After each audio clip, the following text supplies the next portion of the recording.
بسم اللہ الرحمن الرحیم۔ السلام علیکم۔ 1857 میں مغلیہ سلطنت کے مکمل خاتمے کے بعد مغل دربار شاہی، قلعہ اور شاہی محلات سب اجڑ گئے۔ یہاں رہنے والوں پر جو گزری وہ المناک و دلخراش حالات تاریخ کا حصہ ہیں۔ شاہی محلات کے تمام ملازمین بے روزگار اور بیکار ہو کر تلاش معاش کے لیے در بدر بھٹکنے لگے۔ ان میں ایک شاہی باورچی غلام رسول بھی تھا جو کھانا بنانے کا ماہر اور اپنے فن میں اپنی پہچان رکھتا تھا، لیکن دہلی میں کوئی ایسا صاحب ذوق نہیں رہا تھا جو اس کے فن کی قدردانی کرتا اور اسے اپنے ہاں ملازم رکھ لیتا۔ ہر طرف افراتفری کا عالم تھا اور بقول آخری مغل تاجدار بہادر شاہ ظفر، شرفا کی حالت یہ تھی کہ جسے دیکھا حاکم وقت نے کہا یہ تو قابل دار ہے۔ مرزا غالب بھی تختہ دار پر چڑھنے سے بال بال بچے۔ انہوں نے خود اپنے دوست نواب شیفتہ کو بتایا کہ انہیں جب انگریز گورنر کے سامنے پیش کیا گیا تو اس نے سوال کیا، تم کون ہو؟ میں شاعر ہوں، مرزا غالب نے جواب دیا۔ میرا مطلب تم ہندو ہو یا مسلمان؟ کرنل نے سوال کیا۔ آدھا مسلمان۔ آدھا کیوں؟ شراب پی لیتا ہوں لیکن سور کا گوشت نہیں کھاتا۔ مرزا غالب نے نواب شیفتہ کو بتایا۔ میرے اس جواب پر کم بخت کو ہنسی آ گئی اور ہنستے ہنستے اس نے بائیں ہاتھ کے انگوٹھے سے اشارہ کر دیا اور میری جان چھوٹ گئی۔ اگر وہ دائیں ہاتھ کے انگوٹھے کا اشارہ کر دیتا تو میں بھی کسی درخت پر مردہ لٹکا ہوا آپ کو ملتا، جیسے اور بہت سے مجھ جیسے وہاں لٹکے ہوئے تھے۔ غلام رسول روزگار کی تلاش میں دہلی سے نکل کر ادھر ادھر بھٹکتا رہا۔ آخر کار پھرتا پھراتا وہ مشرقی پنجاب کے ایک قصبے بیلاسپور جا پہنچا۔ وہاں ایک بڑے مسلمان زمیندار رہتے تھے جو بہت سے گاؤں کے مالک تھے اور کھانے پینے کے شوقین بھی تھے۔ غلام رسول نے سوچا کہ یہاں اس کی دال گل جائے گی۔ وہ زمیندار صاحب کو حویلی پہنچا اور ادب و سلام کے بعد آنے کا مقصد بیان کیا۔ کیا آپ کھا لیتے ہو؟ زمیندار صاحب نے سوال کیا۔ جو آپ کھانا پسند فرمائیں گے۔ میں پوچھنا یہ چاہتا ہوں کہ کوئی خاص چیز؟ زمیندار صاحب بولے۔ میرا پکایا ہوا ہر چیز خاص ہوتی ہے۔ میں آخر شاہی باورچی رہا ہوں، پھر بھی کوئی خاص چیز؟ میں مسور کی دال ایسی پکا سکتا ہوں کہ آپ لب چاٹتے رہ جائیں گے۔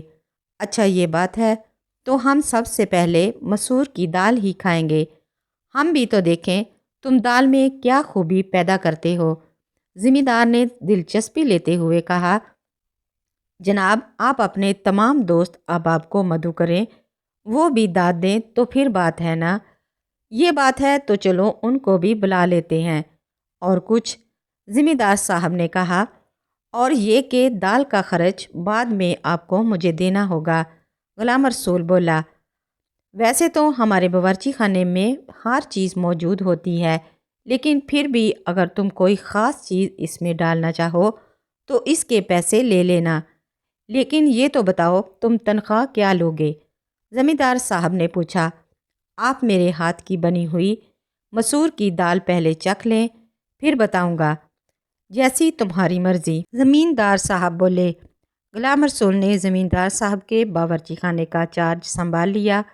دوسرے روز پروگرام کے مطابق اس نے مسور کی دال پکائی۔ زمیندار صاحب نے اپنے تمام دوستوں کو کھانے پر بلایا۔ جب تمام دوست احباب آ گئے تو انہوں نے ان سے کہا، دوستو آج آپ کی صرف ایک پکوان کی دعوت ہے۔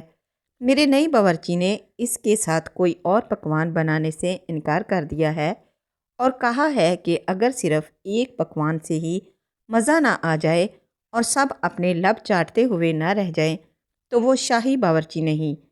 ایسی کون سی ڈش ہے؟ سب دوستوں نے بیک زبان سوال کیا۔ مسور کی دال۔ زمیندار صاحب بولے۔ مسور کی دال؟ بے ساختہ تب سب احباب کے منہ سے نکلا اور حیرت سے ایک دوسرے کو دیکھنے لگے۔ کھانا پیش کیا گیا۔ جو شاہی باورچی نے کہا تھا وہ درست ثابت ہوا۔ تمام مہمان اور زمیندار صاحب بھی انگلیاں چاٹتے رہ گئے۔ انہوں نے تعریفوں کے پل باندھ دیے۔ زمیندار صاحب بھی بڑے خوش تھے کہ انہیں ایک بہترین باورچی مل گیا ہے۔ تمام مہمانوں کے رخصت ہونے کے بعد زمیندار صاحب نے تعریفی نظروں سے غلام رسول کی طرف دیکھا تو اس نے دال پر اٹھنے والے خرچ کا حساب ان کی طرف بڑھا دیا، جس پر لکھا تھا 2 عدد سونے کی اشرفیاں۔ یہ کیا؟ زمیندار صاحب نے سوال کیا۔ میں نے مسور کی دال میں 2 اشرفیوں کا بگار دیا ہے، یہ آپ مجھے دے دیجئے۔ غلام رسول بولا، اس کا کیا ثبوت ہے کہ تم نے 2 اشرفیوں کا بگار دیا ہے؟ یہ کیسے ممکن ہے؟ زمیندار صاحب حیرت سے بولے، آئیے میرے ساتھ باورچی خانے میں۔ غلام رسول بولا۔ زمیندار صاحب غلام رسول کے ساتھ باورچی خانے میں آئے۔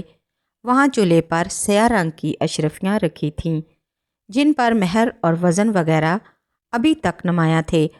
انہیں زمیندار صاحب کو دکھاتے ہوئے اس نے کہا کہ میں نے ان اشرفیوں کا دال میں بگار دیا ہے۔